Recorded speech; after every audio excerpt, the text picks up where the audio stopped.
Bismillahirrahmanirrahim. Assalamualaikum warahmatullahi wabarakatuh. Ananda soleh dan soleha. Gimana kabarnya hari ini? Semoga semuanya selalu berada dalam lindungan Allah dan semuanya dalam keadaan sehat walafiat.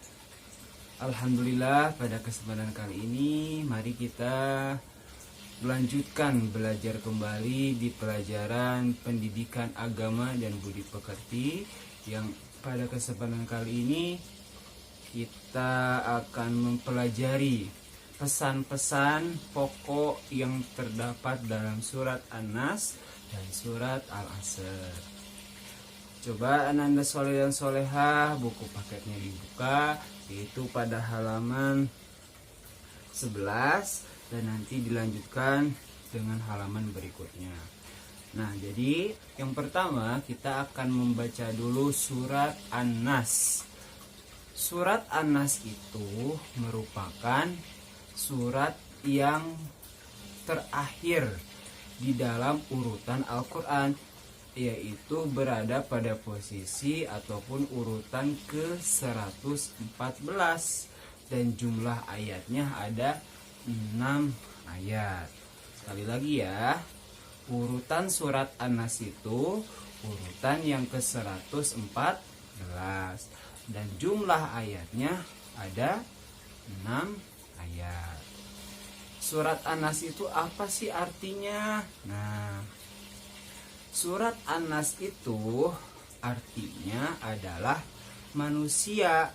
Maksudnya Allah memerintahkan kita untuk berlindung kepada Allah dari segala godaan ataupun meminta perlindungan kepada Allah dari segala macam kejahatan manusia, jin, ataupun yang sedang kita hadapi saat ini, yaitu penyakit yang mewabah ataupun menyebar ke seluruh dunia. Maka kita harus berlindung kepada Allah, karena salah satu yang dapat kita minta perlindungan hanyalah kepada siapa?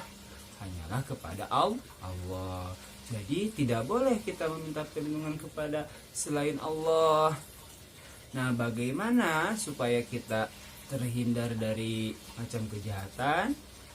Yaitu kita harus selalu berdoa kepada Allah, dan selanjutnya jika kita ingin dibebaskan dari ataupun dijauhkan dari penyakit, maka kita harus berusaha. Berusahanya yaitu dengan cara menjaga kebersihan, terus apalagi menjaga kebugaran tubuh kita supaya tidak terkena penyakit. Itu adalah bagian dari usaha kita untuk terhindar dari penyakit. Nah, selanjutnya untuk terhindar dari pencopetan, kejahatan sebagainya, maka kita harus melindunginya atau menjaganya dengan sebaik mungkin. Itu adalah bagian dari usaha, dan kita pada hakikatnya Allah lah yang maha melindungi dari semuanya. Maka Ananda soleh dan solehah tidak boleh meminta ataupun meminta perlindungan kepada selain Allah. Nah, jadi ulangi ya sekali lagi, surat An-Nas itu adalah surat yang urutannya ke-114 dan jumlah ayatnya adalah 6 ayat. Arti dari surat An-Nas adalah manusia. Nah, sekarang Ustaz tanya, di mana sih surat An-Nas itu diturunkan? Nah, Ananda soleh dan soleha supaya tahu, surat An-Nas itu diturunkan di kota Makkah. Sekali lagi, surat An-Nas itu diturunkan di kota Makkah. Maka termasuk surat Makkiyah. Jadi kalau ada nama surat yang diturunkan di kota Mekah, maka termasuk golongan surat Makkiyah. Kalau ada surat yang diturunkan di Madinah, maka itu namanya termasuk golongan surat Madaniyah. Sekilas dari surat An-Nas. Dan yang sekarang yang kedua, ada namanya surat Al-Asr yang sering Ananda Soleh dan Soleha baca ketika sebelum pulang, yaitu yang berbunyi A'udzu billahi minasyaitonir rajim. Bismillahirrahmanirrahim. Wal 'asr. Innal insana lafi khusr. إلا الذين آمنوا وعملوا الصالحات وتواصوا بالحق وتواصوا بالصبر. Nah, itu dari surat Al-Asr. Nah, sekarang siapa sih yang tahu Ananda atau Ananda Soleh dan Solehah arti dari surat Al-Asr? Al-Asr itu sekarang artinya adalah waktu, seperti yang ada di dalam ayat yang pertama yang berbunyi wal asr, demi masa atau demi waktu. Nah, jadi al asr itu artinya adalah waktu.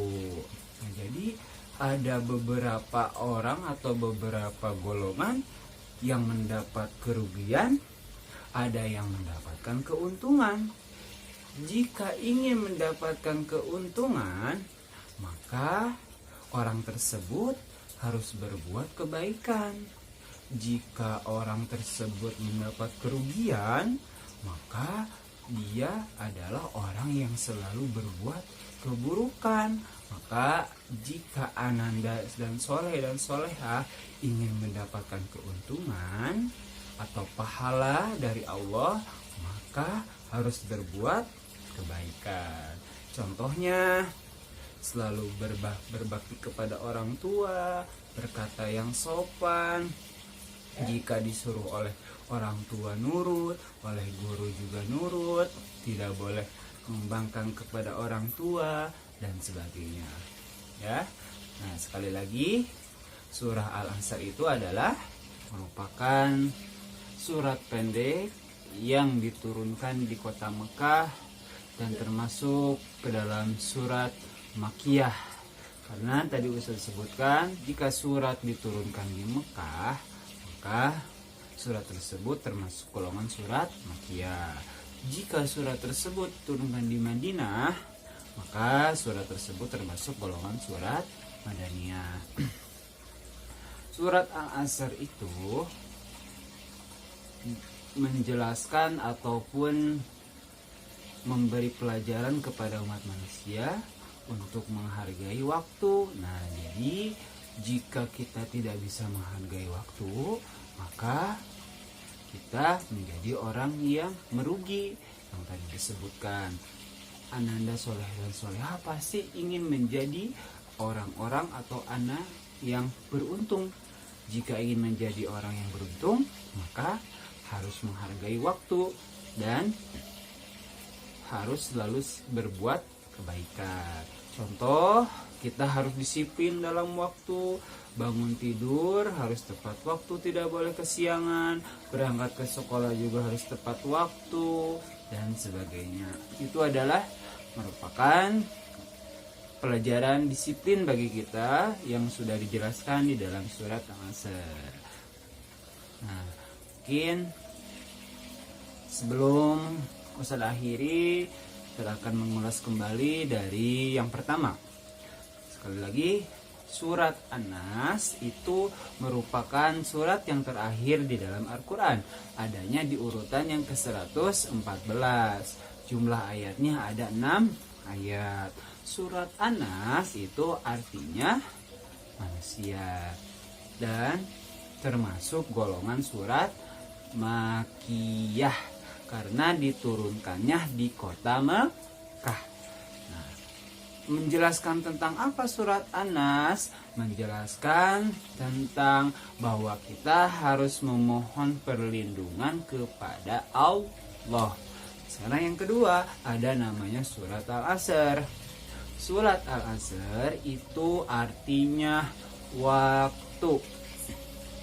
Dan surat Al-Asr jumlah ayatnya ada 3 ayat. Sekali lagi, surat Al-Asr berjumlah 3 ayat. Surat Al-Asr diturunkan juga di kota Mekah, sehingga termasuk menjadi golongan surat Makkiyah. Coba nanti Ananda dan Soleh dan Soleha harus bisa menyebutkan contoh orang yang beruntung, contoh orang yang merugi.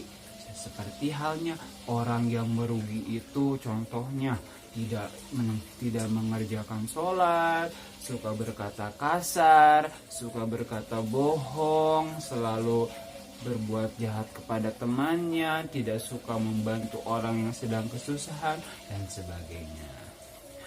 Sekarang contoh orang yang beruntung. Orang beruntung itu berangkat ke sekolah yang tepat waktu, tidak bermalas-malasan, suka berkata jujur, melaksanakan sholat, rajin ngaji, berbakti kepada orang tua, berkata sopan, berkata baik, dan sebagainya.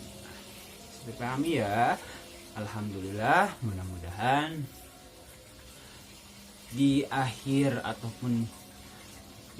bulan ini kita semua bisa ditutup ataupun dihindari dari penyakit yang sedang mewabah, yaitu COVID-19, dan mudah-mudahan Ananda Soleh dan Soleha beserta keluarga diberi perlindungan oleh Allah Subhanahu wa taala. Amin ya robbal alamin. Nah, mudah-mudahan juga di awal bulan September kita bisa bertatap muka secara langsung ataupun bisa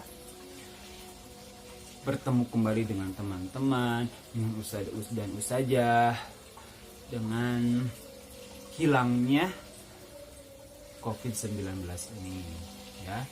Dan sekali lagi mudah-mudahan juga dalam kesempatan minggu depan kita bisa bertemu kembali dalam pembelajaran pendidikan agama Islam dan budi pekerti.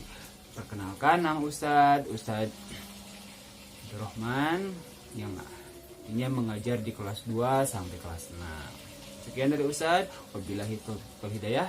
Assalamualaikum warahmatullahi wabarakatuh.